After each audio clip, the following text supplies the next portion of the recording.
നായക്ക് വെള്ളം കൊടുത്തതിന്റെ പേരിൽ തെറ്റ് ചെയ്യുന്ന ഒരു പെണ്ണ് സ്വർഗത്തിലെത്തി എന്ന ചരിത്രം സ്വഹാബത്തിന് നബി സല്ലല്ലാഹു അലൈഹി വസല്ലം തങ്ങൾ പറഞ്ഞു കൊടുത്തത് എന്തിനാ? ഒരു കഥ പറയാൻ വേണ്ടിയിട്ടാണോ?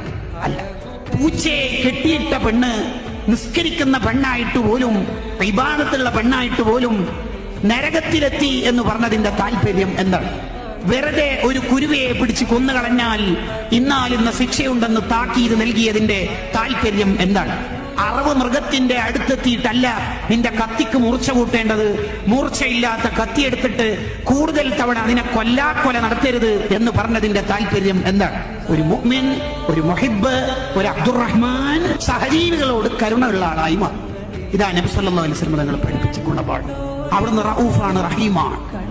സഹജീവികളോടുള്ള സ്നേഹം, എല്ലാവരോടും കരുണ. അത് മനുഷ്യനോട് മാത്രമല്ല, മനുഷ്യേതര ജീവികളോടും അവിടുത്തെ കരുണ കാണാം.